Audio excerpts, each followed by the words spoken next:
February 14th. Happy Valentine's Day, everyone. I know that we have all council members, and I think Maggie is joining us online. May we please stand for the Pledge of Allegiance?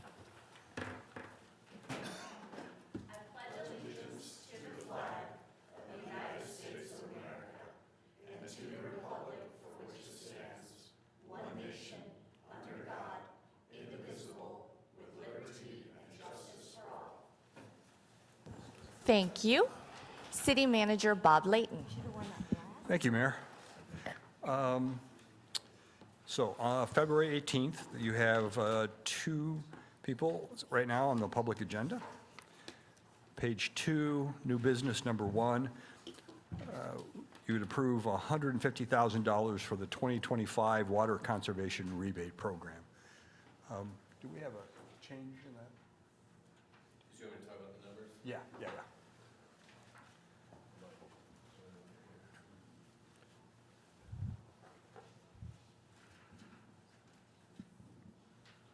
So on the green sheet, and I'll talk about this more at the council meeting, it talks about estimated savings of 481 million gallons since we started the program. So if you start looking at those yearly numbers, it doesn't seem to add up. But here's what we've done, and I've got staff looking at this again because I actually think the number's even larger. If you go, those numbers are per year based on the rebates we gave per device, per the savings. That's just for that 1 year. If you look at the average life of a device, 3, 5 years, whatever it might be, it really starts to add up. So that's just in 1 year savings. Collectively from the start, I wouldn't doubt if it's considerably more than 481, but we're working on that. And I'll see if I can have a refined number. But when the manager asked me that, I had to think twice about where that came from, because if you just start adding those up, you'll never get to 481. But the fact is, if you start from a baseline, you replace a device that's more effective, it lasts 5 years, you get that same savings 5 years in a row. Great. Thank you, Gary. Number 2 is receiving the 4th quarterly report. We'll have a little more detail than normal since it is the end of the fiscal year. Number 3 would approve would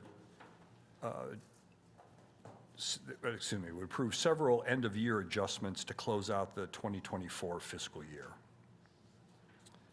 Number 4 I've pulled, it was to be the consideration of the multi-agency center lease and operating agreement, still negotiating the final terms to that agreement, so that'll come to you March 4th. On page 3, number 5 would approve security cameras and lighting for Botanica. Number 6 would approve $14,300 for artist access grants and $3.1 million for the 6 legacy cultural institutions that are entered into operating partnership agreements with the city. Number 7 would approve upgrades to the promenade meeting rooms and lobby area in Century 2. Number 8 would approve purchase of sculptures for downtown pedestals. I have a question about that. Yes. I asked for further information regarding the pedestals, and if I'm not incorrect, is it 14 pedestals that currently have no art on them? Is that correct? Is it that they don't have art? Some of them have temporary sculptures, isn't that right? Correct. Some Yep. of them have temporary, 14 available for permanent installations. Thanks, Lindsay. And that money has to stay with the pedestal art? It's $200,000, is that correct? Yeah, it is 2% for art money, so it has to be spent on, it does have to be spent on art. Not necessarily this project, but it's under the 2% for art movements. Do we have like a map of where like the 14 open installations are? Yes. I'll send that to everyone. I sent it to the mayor because she'd requested some information.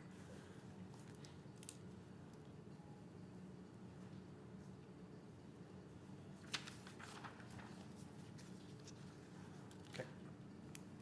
Number 9 would approve a lease agreement for the use of Clapp Park Clubhouse. On page 4 and the top of page, and all of page 5, you have council travel. correction on one of them. On number 6 is a duplication of number 5. It should actually be Councilmember Hoheisel's travel to Topeka on February 10th with no expenses to the city. Yes, thank you very much.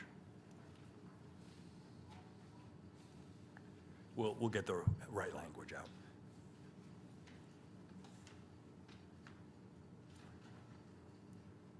Okay. All right, that's all I have on page 5. Nothing on page 6. Nothing on page 7.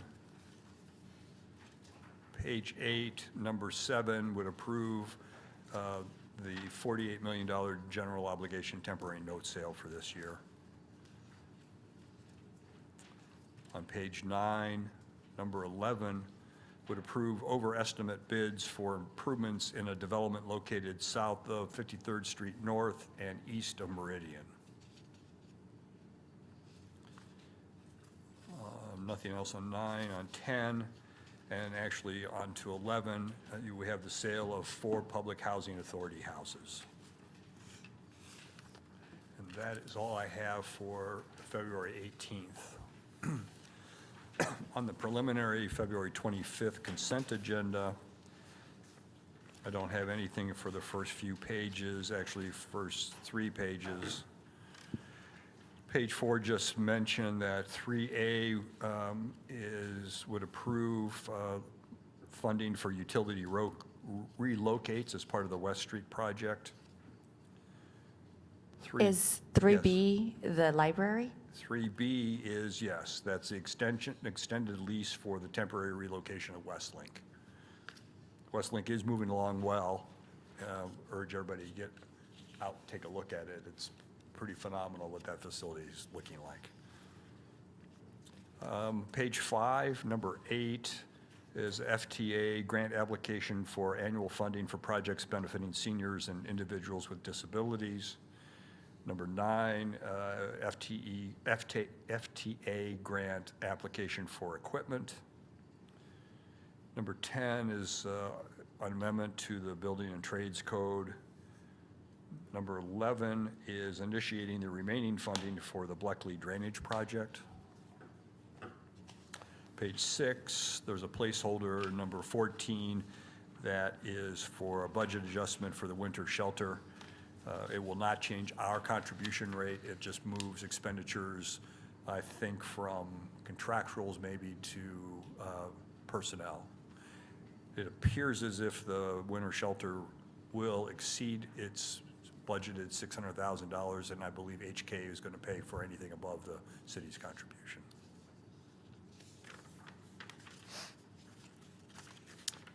With that, I would like to see data regarding the number of individuals that have utilized EWS thus far. If it could be from 11/29 on. I would like to see the data regarding men and number of men and number of women who've utilized the service. We will get that to you.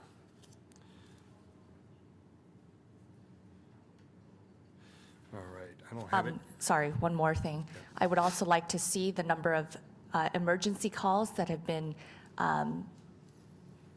initiated by that address, police, fire, since those are the 2 city assets, but I'm sure 911 and EMS would also have other data that could be also part of this conversation. I know we have the data readily available for police and fire. We've been collecting that over time. I'll have to check on the EMS. Okay. Nothing else on that page or on page 7. On page 8, we have number 25 is your monthly status report on public housing dispositions. Number 26 is a lease with Bombardier Defense, for 20,000 square feet of space at the airport. And number 27 would be a change order for the fuel tank repair project. Mayor, that is all I have on the preliminary for 25th. And that is our workshop day. Yes. Can you remind us the topics that we will be discussing at the workshop? Yes, we will do a drill down on our budget projections for 25, 26, and 27. We will discuss the preliminary, or the interim budget projects that staff started working on late fall, early winter. And we'll give you status on a number of those projects. We're also going to give you our annual ARPA update. And there is one last item on there. That's right, golf carts. How could I forget? Yeah. Golf carts. Yeah. I know. Thank you, City Manager. All right. I think we have a report from our legislative agenda. Jim or Marley? Marley. Marley. Hello, everybody. I apologize. I am on my phone. For some reason, Microsoft Teams has crashed my computer. But wanted to give you an update that we are very close to the first major deadline. Thursday is the turnaround deadline for the 2025 session. The last day of committees is Monday, and then the House and Senate will be on the floor until Thursday. The budget bill continues to be the big item of session, and Budget Committee did have 5% cuts to all states in addition to the earlier. The Sunflower still only have what? Marley, you're cutting in and out. Okay. The Sunflower Summers program still only has $1 million in it for fiscal year 26. Is that better? That's better. Okay. Looking at some hearings for next week, there is a ownership bill that is scheduled in the House. The league will have opposition to this bill because there are some municipal regulations. Sorry, Marley, you're cutting in and out. Maybe would it be easier if she called instead of? Yeah, you can turn off the camera. Maybe that will help with. Okay, is that better? Yes. Okay. There is a raccoon ownership bill that is up on Monday, as silly as that sounds, but there are some preemptions for municipal regulations on that bill. So the league is going to testify in opposition to that. And then there is also a bill, Sounds like- House Bill Are you 2365, that establishes the South Central Kansas Mental Health Hospital. That is just the legislative framework for that hospital. And there is a hearing that will be held on Monday. Looking at a couple other items, the constitutional amendment to enact a rolling average for residential property. That bill was heard in the House Tax Committee on Thursday, which is yesterday. This is the House bill. The Senate bill does cap property tax values at 3% a year. And so the Tax Committee will likely work this after turnaround since they are an exempt committee. The league did provide neutral comments on the bill. There were some cities testifying in support, neutral, and opposed to the bill. We did provide some comments to the league on some of the concerns that we may have had. The Kansas Bankers Association local deposit bill, there will be a meeting next week regarding that, and the city of Wichita has been involved in some of those negotiations. There was an eviction bill hearing on Monday. So that bill is proposed by Representative Howe in Howerton. And there were several members of council that provided written testimony, as well as Representative Hoheisel providing in-person testimony. The plan is to work that on Monday. Finally, the film tax credit bill did come out of the Senate Commerce Committee. They did put a $5 million cap on the program and a $1 million cap on sales tax exemption per taxpayer. You will see a lot of bills moving on Monday and coming out of committee and then going across the floor. I'm happy to answer any questions.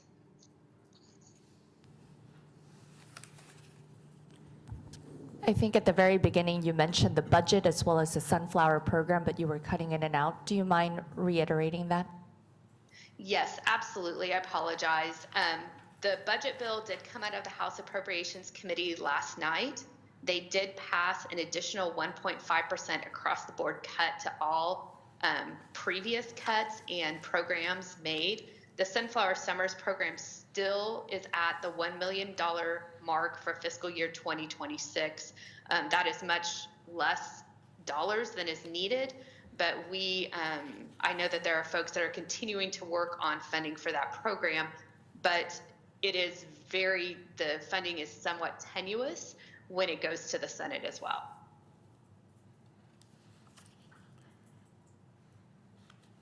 So I had 3 questions, Marley. One, not as serious, but I'm curious. Why is there a raccoon ownership bill? What's the backstory on that? I do not know. Just curious. I don't know. For HB 2357, can you provide any insight to maybe conversations that happened after the testimony? Is it seemingly a lot of support for that across, I guess, the legislature? Yes, there seems to be a lot of support for it, and I will touch base with Representative Howell and Howerton to see what their plan is, but it's my understanding they plan to work that bill. Awesome. Last question on HB 2099, the city inspections. Is there any insight as to why that's limited to Topeka? Is it just because they didn't want that statewide? Was that initiated by the representatives in that area? Yes, that bill actually, the way it came out and is published, it applies to all cities, but Topeka is the only one that is having issues going in and inspecting properties that receive federal dollars. And Topeka is looking to have an amendment to only limit it to the city of Topeka. Okay. Thank you. I have a couple real quick. In regards to the bill Councilmember Johnson was just talking about, is that simply the units that are being provided for by public funding, or is that the entire building? Does that extend beyond just the unit? I do not know the answer to that. I can find out. Okay, I appreciate that. You have here the HB 2378, establishing the right to remove Squatters Act. Can you just give like a brief breakdown of what that bill entails? Yes, that bill would establish a new act and allow squatters to put some additional provisions in the bill to allow the squatters to be removed. I can send an update to Jim today on that and get you some more information. Thank you, I appreciate that. The HB 2119, affordable housing tax credit, I mean, that's going to be real damaging right now. It says compromise legislation is expected. Could you just touch base on that real quick, kind of what that might look like?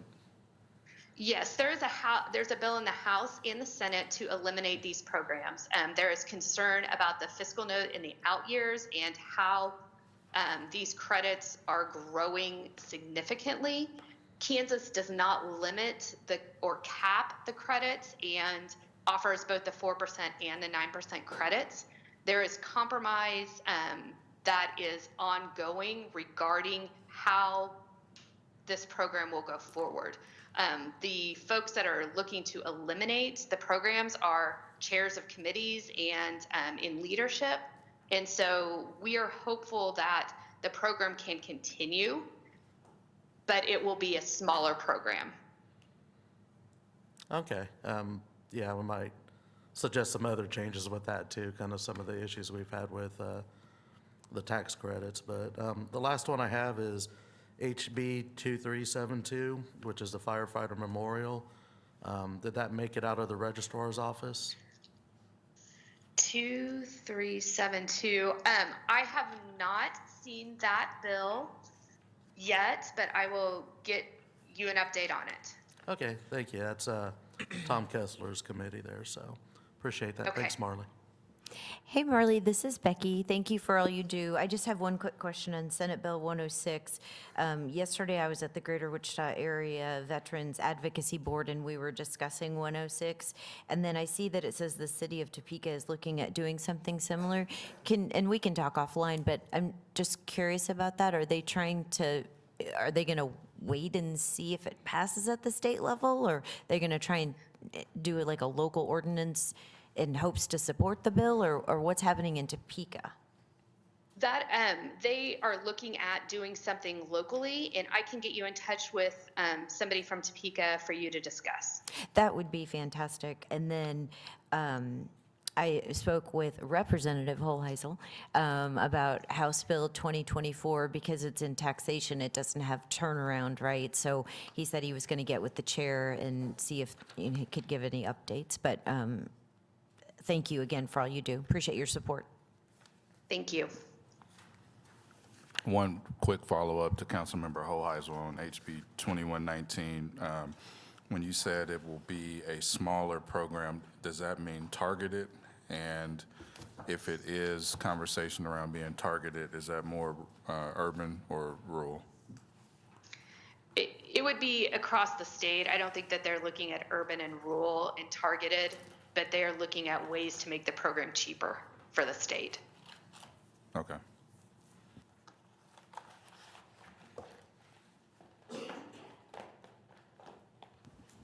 I see no further comments or questions, Marley. Thank you very much.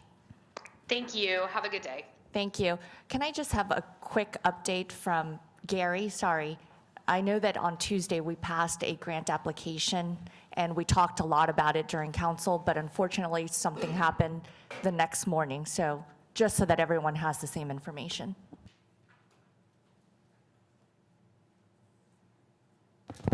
Yeah, so it might be considered about as bad a timing as we could have had after that discussion, and I appreciate everybody's willingness to look at letters of support. That very next morning, I heard from Jim Davenport that the grant had been pulled.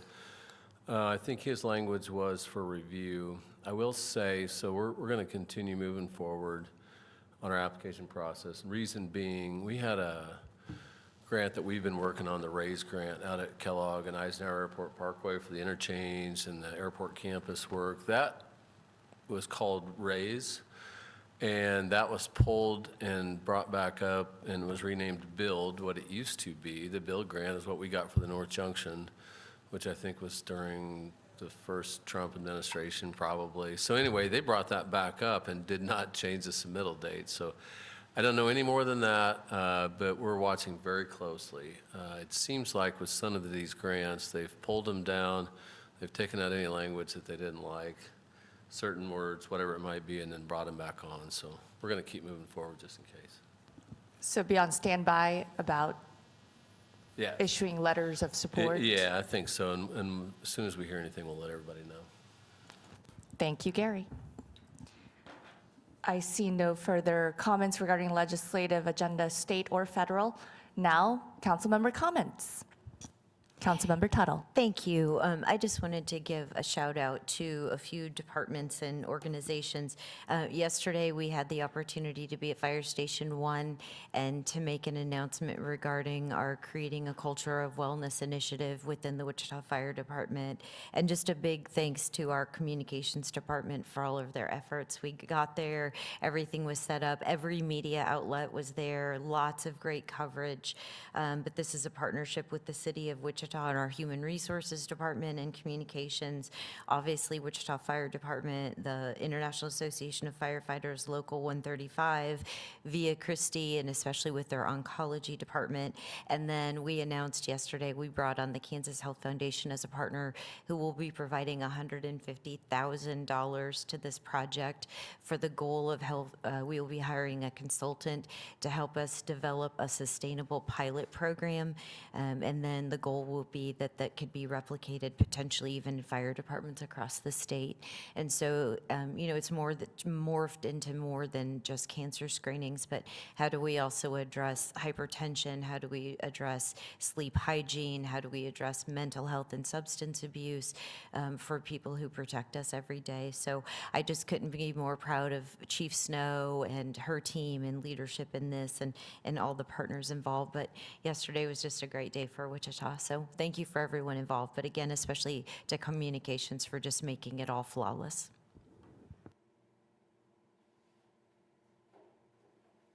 I see none. I'm just going to give one more plug from the manager's office, rather, and remind everyone to please submit your public service award nominations.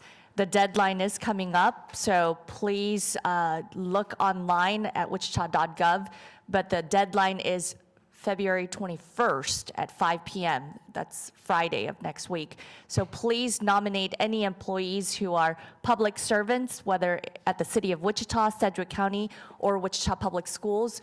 We want more nominations, and we want to honor everyone who is a public servant in our community. So this would be a great opportunity for you to nominate anyone that you think is doing a fantastic job. So thank you. I do want to add that through the generosity of the DeVore Foundation, the amount of the awards has gone up as well. So wonderful family.